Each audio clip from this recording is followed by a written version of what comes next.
Ya, assalamualaikum warahmatullahi wabarakatuh.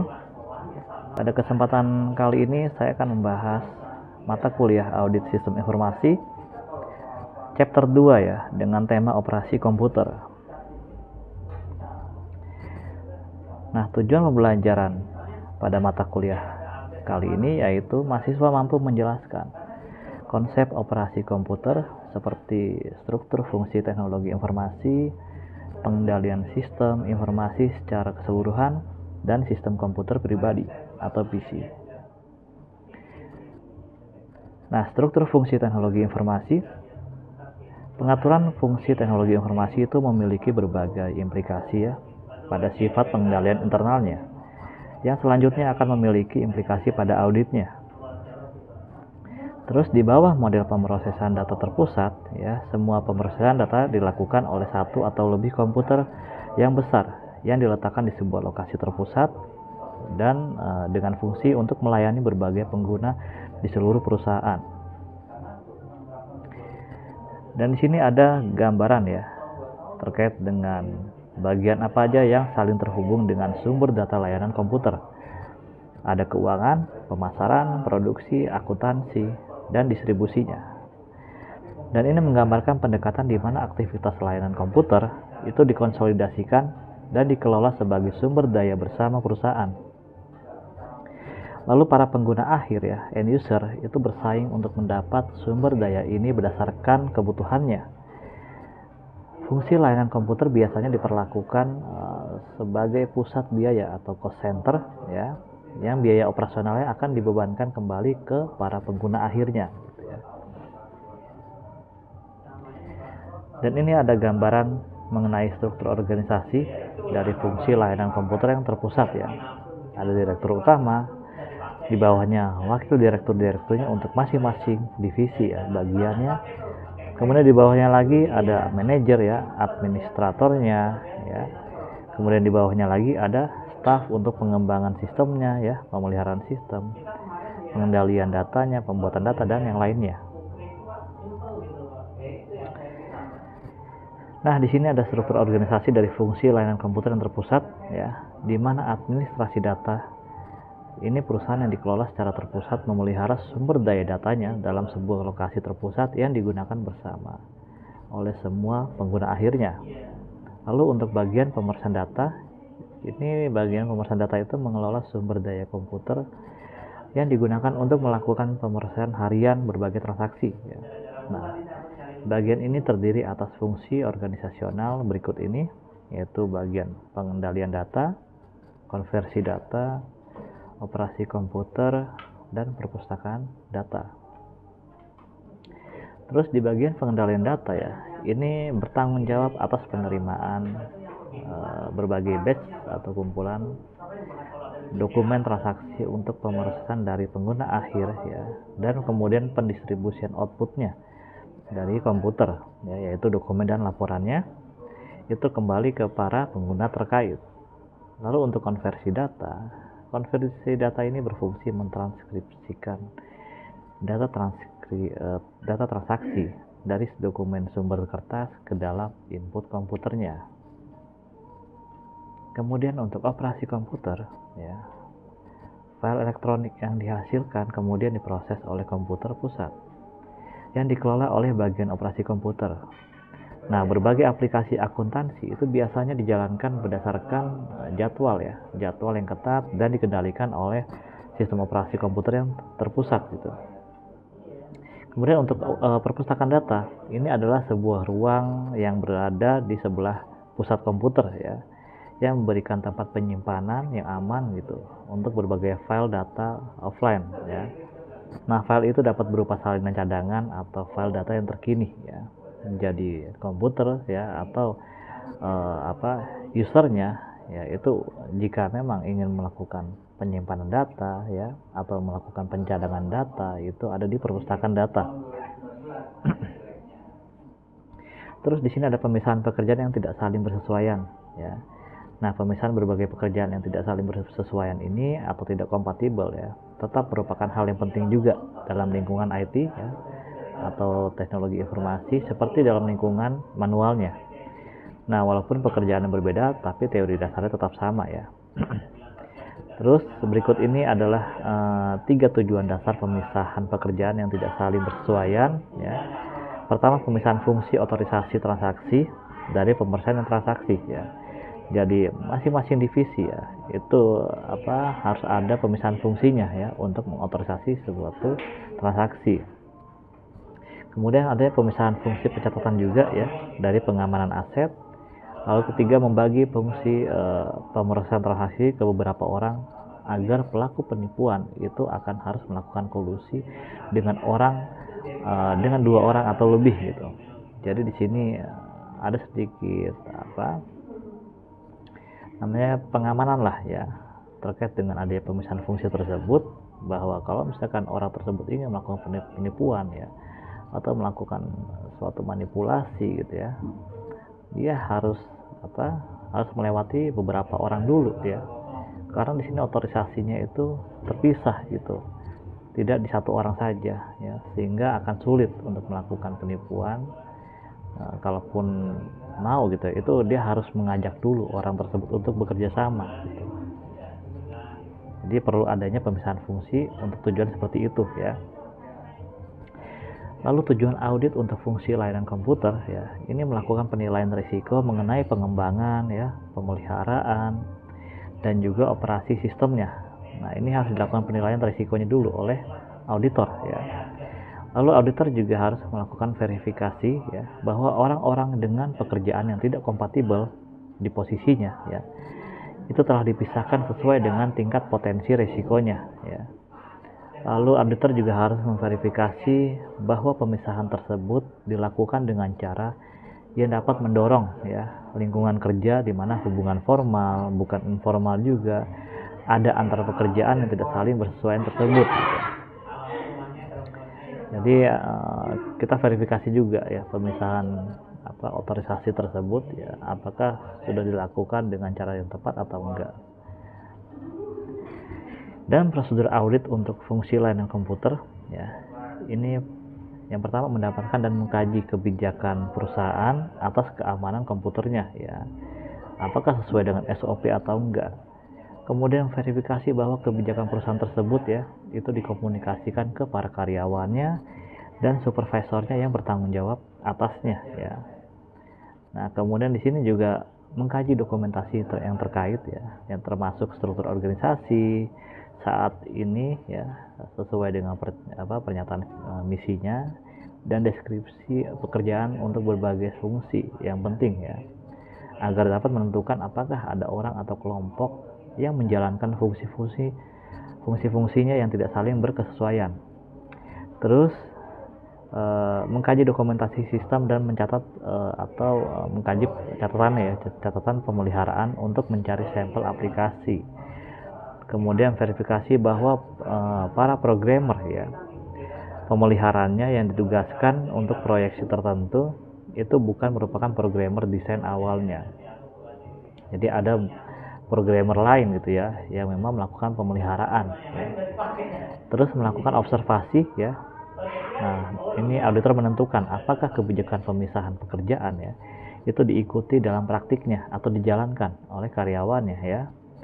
Nah, mengkaji daftar akses ruang operasinya ya untuk menetapkan apakah para programmer itu masuk ke fasilitas tersebut untuk alasan lain selain dari alasan kegagalan sistem ya.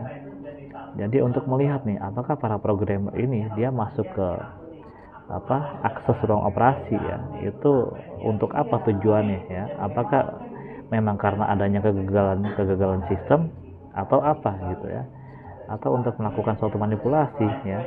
Jadi perusahaan ini harus punya jadwal schedule-nya ya, atau schedule pemeriksaan sistem tersebut, dan itu diberikan ke siapa akses orangnya ya, siapa orang yang bertanggung jawab untuk masuk ke dalam ruang operasi tersebut gitu ya, sesuai dengan jadwalnya, agar nanti bisa dilacak gitu kalau adanya suatu kecurangan ya atau suatu tindakan kejahatan gitu ya, dan itu akan langsung ketahuan ya siapa yang masuk menggunakan akses ke ruang operasi tersebut gitu. Yang terakhir ya, Lalu mengkaji hak-hak dan keistimewaan ya, para pengguna untuk memverifikasi bahwa para programmer itu memiliki izin aksesnya yang sesuai dengan deskripsi pekerjaan mereka gitu. Jadi jelas gitu ya data merekanya. Lalu di pusat komputer ini para akuntan mempelajari lingkungan fisik ya pusat komputer sebagai bagian dari audit tahunan mereka gitu. Lalu exposure di area ini itu memiliki potensi dampak yang besar ya atas informasi catatan akuntansinya ya, lalu pemeriksaan transaksinya dan efektivitas berbagai pengendalian lainnya yang lebih konvensional dan internal ya.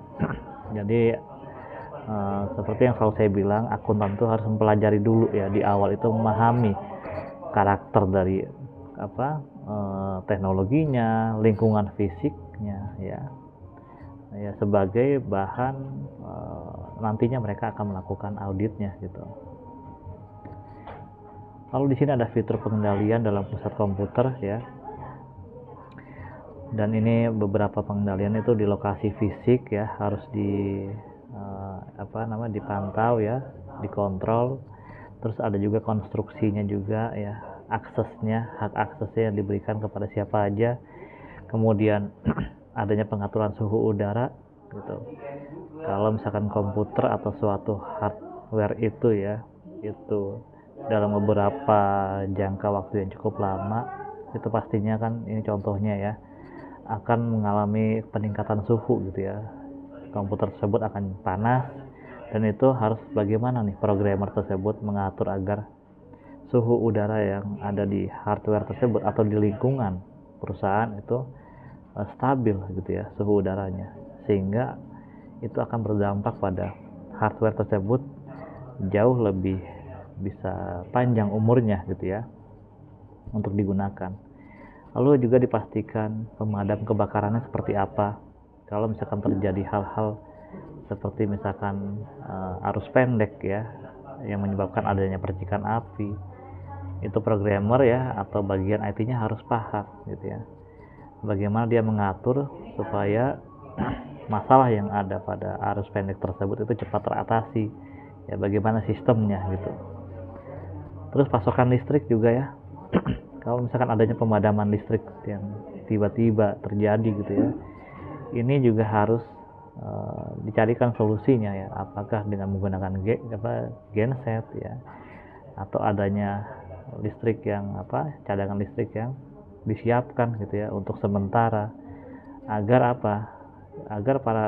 pada saat melakukan suatu transaksi gitu ya atau menggunakan sistem gitu ya untuk menjalankan proses bisnis perusahaan itu masih tetap berjalan gitu, tidak tiba-tiba mati total ya. Jadi harus dipastikan juga pasokan listrik di perusahaan ini sudah berjalan dengan baik gitu, walaupun adanya pemadaman listrik secara tiba-tiba. Terus tujuan audit untuk pusat komputer itu apa ya? Nah, ini untuk mengevaluasi berbagai pengendalian ya yang mengatur keamanan pusat komputer. Secara khusus auditor harus verifikasi bahwa yang pertama pengendalian keamanan fisik itu sudah memadai ya untuk secara wajar melindungi perusahaan dari exposure fisik atau kerusakan yang diakibatkan pada fisik ya atau hardware gitu. Terus jaminan atas perlengkapan telah memadai ya untuk dapat memberikan kompensasi pada perusahaan jika terjadi kehancuran atau kerusakan atas pusat komputer tersebut ya. Jadi harus ada aset-aset perusahaan itu harus dijaminkan gitu. Jadi kalau misalkan ada kerusakan atau ada masalah ya yang mengakibatkan hardware tersebut tidak bisa digunakan ya, itu sudah dijaminkan ya, jadi sudah ada penggantinya gitu, sehingga ini perusahaan tidak harus mengeluarkan lagi ya biaya lagi gitu.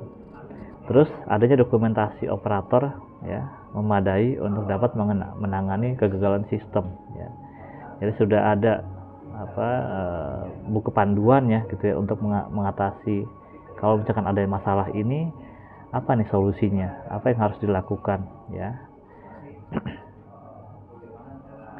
Lalu prosedur audit untuk pusat komputer ya.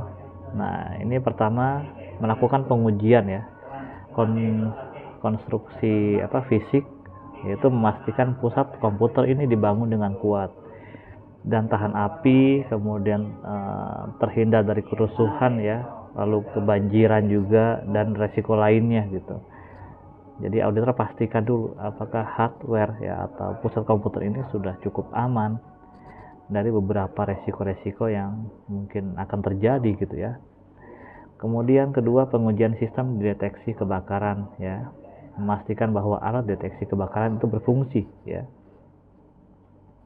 Lalu kemudian pengujian pengendalian akses ya, memastikan akses ke pusat komputer dibatasi ya, tidak boleh terlalu banyak aksesnya yang diberikan ya, dan juga harus dipastikan adanya perubahan akses secara berkala ya, seperti username ya, atau ID-nya ya, passwordnya itu secara berkala berubah gitu ya.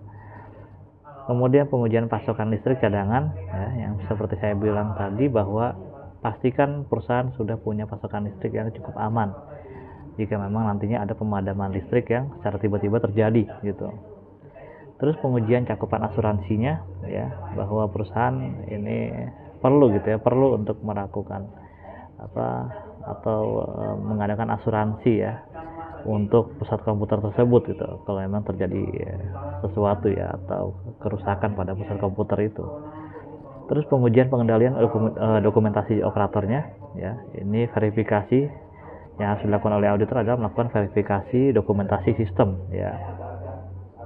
Apakah seluruh dokumentasi sistem ini sudah dibuat ya, dan juga sudah diimplementasikan oleh para SDM-nya ya. Kemudian ada perencanaan pemulihan dari bencana ya. Nah, ini ada beberapa bencana yang memang bisa kita prediksikan ya, yaitu dari alam, buatan manusia ya, dan kegagalan sistem. Ini pasti akan terjadi ya, dimanapun gitu ya. Nah, dari alam ini ada kebakaran ya, banjir, topan ya, atau badai gitu. Terus buatan manusia ini ada sabotase ya, kesalahan, human error ya. Lalu kegagalan sistem ini adanya pemadaman listrik, kegagalan drive ya, atau hardware-nya ya gagal. Terus sistem operasi yang gagal juga ya, atau terkunci. Nah, dari 3 jenis peristiwa ini ya, itu adalah pastinya dapat mengganggu gitu ya, atau menghancurkan pusat komputer perusahaan dan sistem informasinya, sehingga bisa mengakibatkan terjadinya kehilangan data ya, kehilangan transaksi juga gitu. Terus kesalahan dalam penginputan transaksi ya, dan yang lainnya gitu. Lalu di sini ada disaster recovery plan ya, atau DRP. Nah, DRP atau rencana pemulihan dari bencana ini adalah pernyataan yang komprehensif tentang semua tindakan yang akan harus dilakukan sebelum, selama ya, dan setelah adanya bencana jenis apapun gitu ya, bersama dengan berbagai prosedur yang didokumentasikan dan diuji yang akan memastikan keberlanjutannya ya, operasi perusahaan. Nah, dalam hal kegagalan sistem ini, pengendalian toleransi kesalahan itu dapat mencegah bencana tersebut gitu, atau dapat meminimalkan minimal ya, kehilangan akibat dari kegagalan tertentu ya. Nah, semua DPR ini dapat berjalan baik dengan 3 fitur, yaitu mengidentifikasi aplikasi yang sangat penting ya, yang pertama. Jadi perusahaan harus mengidentifikasi dulu nih, aplikasi-aplikasi mana saja yang memang sangat penting gitu ya untuk jalannya operasi bisnis perusahaan gitu, sehingga itu yang harus diamankan terlebih dahulu ya. Terus kedua, membentuk tim pemulihan dari bencana ya. Jadi setelah adanya bencana atau mungkin sebelum gitu ya, itu perusahaan sudah harus punya tim ya, yang dibentuk untuk pemulihan dari bencana gitu. Kalau memang nanti suatu saat gitu ya, itu tiba-tiba adanya bencana, dan ini harus ada timnya gitu ya, yang langsung bergerak untuk menyelesaikan masalah tersebut gitu. Terus ketiga, menyediakan cadangan alokasinya ya, menyediakan cadangan alokasinya berapa nanti yang akan diadakan gitu ya, perlengkapannya, peralatannya, sehingga harus ada cadangan biaya gitu untuk bisa mengcover kalau memang terjadi bencana gitu ya, dan merusak atau membuat kegagalan sistem ini terjadi gitu pada hardware maupun software yang ada di perusahaan ya. Terus bagaimana tujuan audit dan prosedur audit untuk perencanaan pemulihan? Nah, tujuan audit ini itu memverifikasi bahwa rencana pemulihan bencana perusahaan cukup untuk memenuhi kebutuhan perusahaan dan bahwa implementasinya dapat dilakukan secara praktis ya. Nah, lalu prosedur auditnya, ini auditor harus memverifikasi bahwa ERP pihak manajemen ya adalah solusi yang realistis untuk menangani suatu bencana yang dapat meniadakan sumber daya komputer perusahaan. Kemudian di sini ada pengendalian toleransi kegagalan ya. Ini adalah kemampuan sistem untuk melanjutkan operasinya ketika sebagian dari sistem tersebut itu gagal gitu. Karena adanya kegagalan hardware ya atau peranti keras ini, kesalahan dalam program aplikasi atau kesalahan operatornya gitu. Lalu 44% dari kegagalan sistem ini adalah kegagalan perangkat kerasnya ya atau hardware-nya gitu, drive-nya. Nah, persentase ini lebih besar daripada disebabkan oleh bencana alam atau bencana akibat manusia. Kenapa begitu? Kita nggak tahu ya, teknologi itu walaupun secanggih apapun ya teknologi itu pasti ada kegagalan ya yang dikeluarkan atau yang ditimbulkan dari teknologi tersebut gitu. Jadi kita nggak bisa percaya juga ya bahwa teknologi yang kita pakai ini nggak akan ada kegagalan ya. Pastinya ada kerusakan di dalam teknologi tersebut gitu atau hardware tersebut, sehingga kita perlu adanya antisipasi lah gitu ya, atau rencana untuk kalau misalkan terjadi kegagalan, nah kita harus melakukan apa gitu, atau sistem tersebut ya itu bagaimana kita bisa mengendalikannya atau menyelesaikannya ya untuk bisa dilanjutkan lagi operasinya. Nah, berbagai tingkat toleransi kegagalan ya ini dapat diwujudkan melalui implementasi beberapa komponen sistem yang redundan. Yang pertama, redundant array of inexpensive ya, independent disk atau RAID. Lalu ada uninterruptible power supplies ya atau UPS. Kemudian yang ketiga adanya multi conversion ya. Nah, tujuan dan prosedur audit pengendalian toleransi kegagalan ini, tujuan audit adalah auditor memastikan bahwa perusahaan itu menggunakan tingkat toleransi kegagalan yang tepat ya. Nah, prosedur auditnya bagaimana? Kebanyakan sistem yang menggunakan RAID ya menyediakan pemetaan grafis disket penyimpanan redundannya ya. Dalam hal ini adalah hard disknya gitu. Nah, dari pemetaan ini auditor harus menentukan apakah tingkat RAID yang ada memadai bagi perusahaan dengan mempertimbangkan juga gitu tingkat resiko bisnisnya yang berkaitan dengan kegagalan disket tersebut gitu. Terus jika perusahaan tidak menggunakan RAID ya, potensi suatu titik kegagalan sistem ya itu akan ada gitu. Dan auditor harus mengkaji bersama ya dengan administrator sistem tersebut dari berbagai prosedur alternatif untuk pemulihan dari kegagalan disketnya ya. Jadi auditor di sini harus mengkaji bersama dengan SDM perusahaan ya, khususnya di bagian administrator sistem ini gitu untuk menyelesaikan atau memberikan prosedur alternatifnya ya untuk pemulihan tersebut itu harus seperti apa gitu.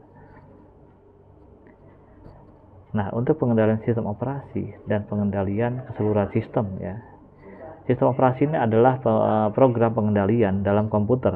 Sistem ini memungkinkan para pengguna dan aplikasi di dalamnya untuk berbagi dan mengakses sumber daya komputer bersama ya, seperti prosesor, memori utama, basis data, dan printer gitu. Itu adalah termasuk dalam sistem operasi.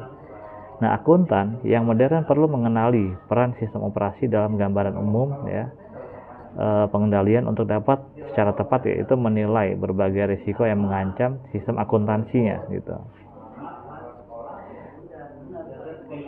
Lalu di sini ada 5 tujuan pengendalian fundamental ya.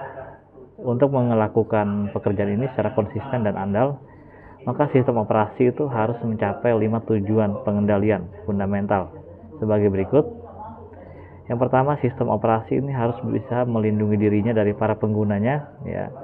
Artinya di sini bahwa sistem operasi ini bisa nih diberikan akses ya, terus juga diberikan antivirus juga ya, agar dia bisa melindungi lah kalau memang adanya akses yang bukan diberikan oleh orang yang bertanggung jawabnya gitu. Terus sistem operasi harus melindungi dari para penggunanya dari satu sama lain ya. Lalu sistem operasi juga harus bisa melindungi para pengguna dari diri mereka sendiri ya. Kemudian sistem operasi harus dilindungi dari dirinya sendiri ya. Lalu kemudian sistem operasi harus dilindungi dari lingkungan sekitarnya gitu. Jadi di sini masing-masing ada perlindungan gitu ya, ada perlindungan untuk menjaga sistem operasi ini agar tetap berjalan ya ke depannya. Nah, keamanan sistem operasi ya, ini berbagai komponen keamanan berikut ini dapat ditemukan dalam sistem operasi yang aman. Pertama, dengan prosedur lock-on-nya ya, bahwa prosedur lock-on ini dipastikan karyawan gitu atau bagian divisi masing-masing itu punya lock-on aksesnya berbeda-beda ya, dan juga ada yang prosedurnya juga gitu. Kalau misalkan kita suatu saat ingin mengganti gitu ya, mengganti username lock-on-nya, itu ada prosedurnya gitu ya, dan itu tidak bisa dilakukan secara langsung, misalkan ya harus minta ke bagian programmer dulu gitu. Terus diberikan akses token ya. Lalu ketiga, daftar pengendalian aksesnya juga harus kita siapkan juga. Lalu yang keempat, pengendalian atas akses mandiri ya. Nah, ini ada ancaman terhadap integritas sistem operasi. Ancaman dilakukan dengan sengaja terhadap sistem operasi biasanya berupa usaha ya, itu untuk mengakses data secara fisik secara tidak sah atau melanggar privasi penggunanya untuk mendapatkan keuntungan finansial. Nah, beberapa exposure ya atau perusakan ancaman itu berasal dari beberapa sumber. Yang pertama, personel dengan hak tertentu itu menyalahgunakan wewenangnya ya. Nah, contohnya misalkan direksi, dia dengan kewenangan yang tertinggi gitu ya, itu bisa meminta programmer itu untuk memberikan hak akses di divisi yang mana direktur ini inginkan gitu ya.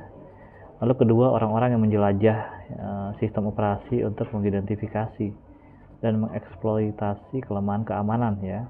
Jadi ada beberapa orang-orang yang mencoba gitu untuk masuk ke sistem bagian lain ya, dengan cara dia mencoba menggunakan mungkin tanggal lahir ya, atau mungkin password yang mudah digunakan oleh orang tersebut ya. Lalu ketiga, orang yang menyelipkan ya virus ke komputer atau bentuk lain untuk program tersebut itu bisa menghancurkan ya program lainnya juga ke dalam sistem operasi gitu ya. Jadi ini virus yang dibuat khusus untuk bisa masuk ke akses bagian lainnya ya, atau bisa untuk menghancurkan sistem operasi tersebut gitu. Dan ini ancaman-ancamannya. Lalu pengendalian keseluruhan sistem ya, pengendalian hak akses, di mana di sini hak akses itu para pengguna diberikan ke beberapa orang dan ke seluruh kelompok kerja yang diotorisasi untuk menggunakan sistem. Nah, hak tersebut itu menentukan direktorinya, filenya ya, aplikasi dan sumber daya lainnya yang dapat diakses oleh seseorang atau kelompok. Lalu hak tersebut itu juga menentukan jenis berbagai tindakan yang dapat dilakukan. Lalu kemudian keamanan keseluruhan ya sistem itu dipengaruhi oleh bagaimana hak akses diberikan ya. Jadi hak akses ini memang harus bisa kita buat ya dengan tingkat kesulitan yang cukup sulit gitu. Jangan kita berikan akses itu dengan mudah ya, kayak tanggal lahir, mungkin tanggal lahirnya anak juga ya, atau mungkin nomor KTP kita atau yang lain gitu. Tapi harus bisa kita buat ya sesulit gitu, yang cukup sulit lah untuk tidak bisa dengan mudah ditebak oleh orang lain ya. Lalu bagaimana tujuan auditnya dan prosedur audit terhadap sistem operasi ya. Dan di sini tujuan auditnya yang pertama, memverifikasi bahwa hak akses tersebut itu diberikan dalam catatan yang konsisten ya, yang konsisten dengan kebutuhan untuk memisahkan berbagai fungsi yang tidak saling bersesuaian dan juga yang sesuai dengan kebijakan perusahaan. Jadi sistem operasi ini ya untuk hak aksesnya itu diberikan dengan memisahkan berbagai fungsinya gitu. Setiap fungsinya masing-masing ya, setiap divisi itu punya hak akses yang berbeda-beda. Lalu prosedur auditnya ini mengkaji kebijakan perusahaan atas berbagai fungsi yang tidak saling bersesuaian ya, dan pastikan bahwa kebijakan tersebut itu mendorong adanya keamanan yang wajar gitu. Lalu kemudian mengkaji juga berbagai hak sekelompok pengguna ya, dan juga orang-orang tertentu untuk menentukan apakah hak akses yang mereka pakai gitu ya, itu sesuai dengan deskripsi pekerjaan dan posisi mereka gitu.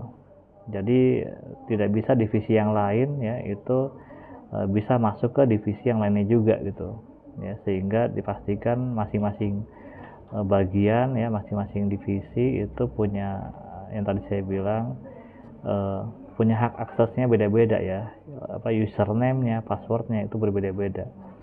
Terus mengkaji catatan personalia juga untuk menentukan apakah memang para karyawan yang diberikan hak tersebut itu menjalani pemeriksaan keamanan yang intensif ya, apakah cukup juga atau tidak, dan juga sesuai dengan kebijakan perusahaan. Lalu auditor juga harus mengkaji catatan karyawan untuk menentukan apakah para pengguna telah secara formal ya itu mengetahui tanggung jawab mereka ya untuk mempertahankan kerahasiaan data perusahaan. Lalu auditor juga harus mengkaji waktu logon-nya ya yang diizinkan untuk para pengguna, dan izin tersebut harus sesuai dengan pekerjaan yang dilakukan gitu. Jadi waktu untuk logon masuk ke dalam sistem operasi perusahaan itu ada jamnya gitu ya. Jadi diatur bahwa setelah jam 5 sore ya atau setelah jam pulang kantor itu hak aksesnya sudah dimatikan gitu, sehingga ada waktu gitu untuk menggunakan sistem operasinya. Jadi kalau misalkan setelah jam yang ditentukan gitu ya itu sudah dimatikan, terus ada yang masuk ke dalam sistem operasi tersebut, nah itu perlu dipertanyakan gitu ya, sehingga langsung ketahuan siapa yang melakukan masuk ke sistem operasi tersebut ya. Lalu pengendalian kata sandi. Nah, kata sandi ini adalah kode rahasia yang dimasukkan oleh pengguna untuk mendapatkan akses ke sistem aplikasi ya, file data atau server jaringan. Nah, beberapa bentuk perilaku yang melemahkan keamanan itu adanya lupa kata sandi ya, itu bisa termasuk melemahkan keamanan gitu.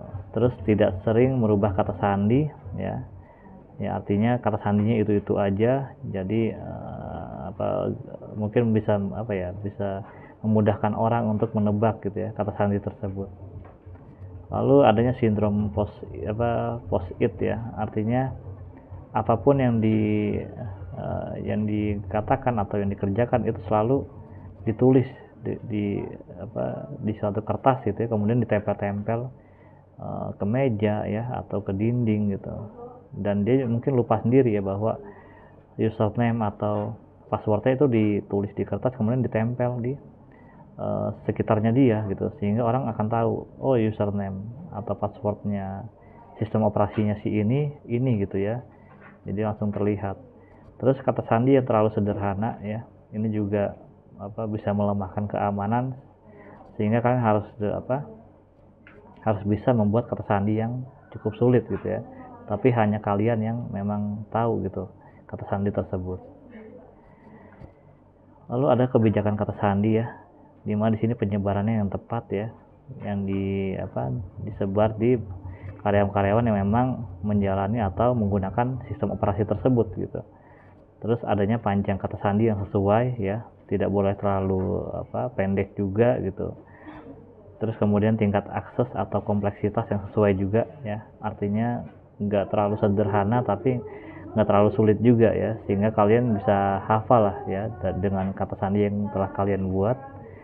Lalu perubahan tepat waktu yang sesuai ya, artinya seluruh karyawan yang mengakses sistem operasi tersebut itu perlu adanya perubahan kata sandi gitu yang terjadwal ya, agar kata sandi tersebut selalu terbaru ya, sehingga karyawan di sekitar itu cukup sulit lah untuk menemukan kata sandi ya yang bisa masuk ke dalam sistem operasi karyawan tersebut ya.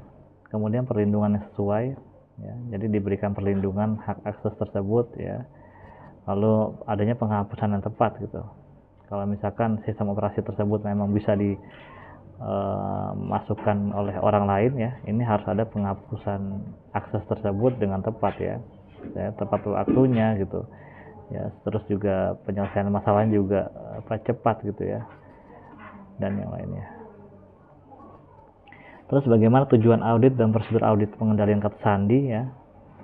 Nah, tujuan audit ini memastikan bahwa perusahaan memiliki kebijakan kata sandi yang memadai ya dan efektif untuk mengendalikan akses ke sistem operasi gitu. Lalu bagaimana prosedur auditnya? Ini memverifikasi bahwa semua pengguna itu diharuskan memiliki kata sandi ya. Jadi kita dibuatlah ya, programmer ini membuat kata sandi untuk masing-masing divisi atau bagian ya. Nah, kemudian verifikasi bahwa semua pengguna diberikan arahan dalam penggunaan kata sandi mereka dan peran pentingnya pengendalian kata sandi tersebut ya. Jadi karyawan tersebut diberikan pengarahan ya untuk bagaimana menggunakan kata sandinya ya, bagaimana login-nya, terus juga apa nih peran penting dari pengendalian atau pengecekan terhadap kata sandi tersebut. Nah, itu harus diverifikasi ya. Terus tentukan apakah telah ada prosedur untuk mengidentifikasi berbagai kata sandi yang lemah ya. Lalu kalian melakukan penilaian ya kecukupan standar kata sandi seperti dalam hal itu panjangnya kata sandi dan interval kadaluarsanya juga ya, itu kalian coba pastikan gitu ya. Terus yang terakhir tinjauan kembali ya, melakukan peninjauan kembali terhadap kebijakan dan prosedur penguncian akunnya gitu. Jadi di sini untuk jamnya ya, jam terakhirnya menggunakan sistem operasi tersebut itu kapan ya. Kemudian kalau misalkan sudah dimatikan gitu ya sistemnya, ada karyawan yang ingin mungkin merevisi datanya ya, itu harus ada laporan dulu ya, laporan ke bagian programmernya untuk mendata nih siapa nih orang ini yang memang ingin melakukan revisi gitu ya terhadap sistem operasinya. Oke, dan yang lainnya. Terus mengendalikan risiko email. Nah, ini surat elektronik ya atau email ini adalah fungsi internet yang paling populer. Banyak perusahaan menerima email ya, akan tetapi email memiliki berbagai risiko inherent yang mungkin cukup lumayan ya risikonya gitu pada saat terjadinya suatu masalah dalam penggunaannya, yaitu adanya virus ya, adanya worm, terus bom logika, backdoor ya, trojan horse, spoofing, spamming gitu ya, surat berantai, lalu urban legend, terus adanya hoax ya, hoax virus warning gitu, dan adanya flaming ya. Nah, kita lanjut lagi. Terus bagaimana tujuan dan prosedur audit mengendalikan risiko email ya. Tujuan audit ini memverifikasi bahwa ada kebijakan dan prosedur manajemen yang efektif untuk mencegah masuknya dan menyebarkan objek yang merusak gitu. Terus bagaimana prosedur auditnya? Pertama, melalui wawancara dengan personel operasional ya. Kalian sebagai auditor melakukan wawancara dulu ya kepada personel operasionalnya, lalu tentukan apakah mereka pernah dididik mengenai virus komputer dan menyadari praktek penggunaan komputer yang berisiko yang dapat memasukkan serta menyebarkan virus ya dan berbagai program perusak lainnya gitu. Terus auditor juga harus mengkaji bagaimana prosedur operasional tersebut ya, prosedur operasional yang dijalankan oleh perusahaan itu apakah disk yang dapat berisi virus ya secara rutin digunakan untuk mentransfer data antar kelompok kerja atau enggak gitu. Jadi dicek ya untuk operasional tersebut, dipastikan apakah disk yang digunakan itu ada virusnya atau enggak gitu ya. Jadi dipastikan harus bersih dari virus agar kalau misalkan ingin mentransfer data ya itu sehingga aman gitu ya, terbebas dari virus-virus yang memang bisa menyebabkan kerusakan ya dari suatu data. Lalu verifikasi pemindahan periodik secara rutin ya.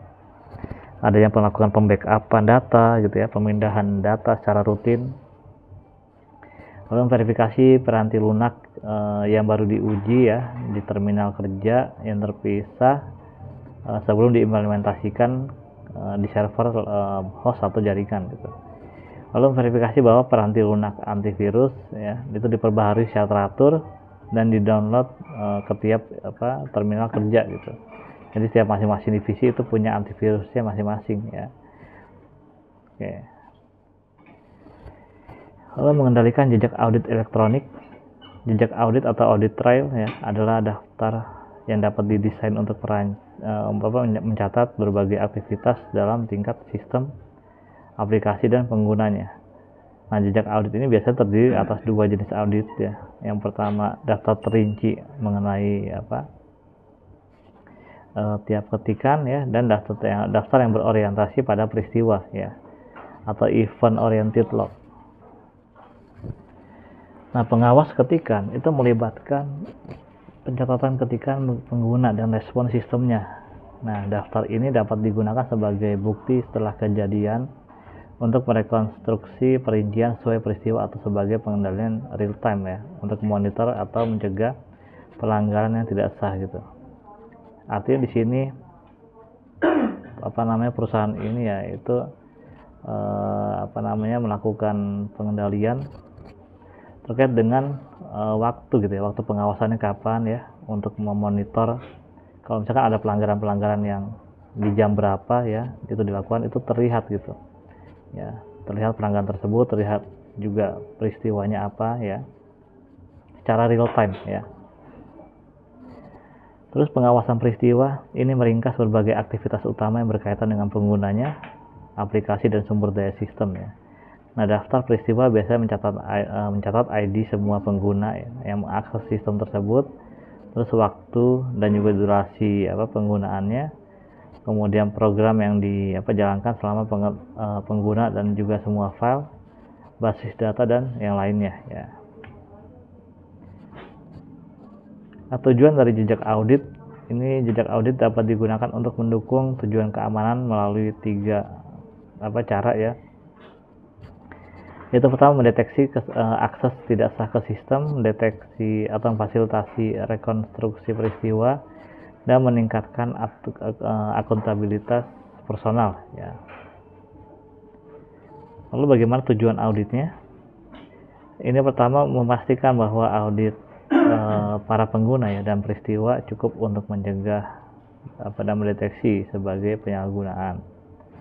Lalu kemudian rekonstruksi berbagai peristiwa penting yang mengawali kegagalan sistem dan untuk merencanakan alokasi sumber daya.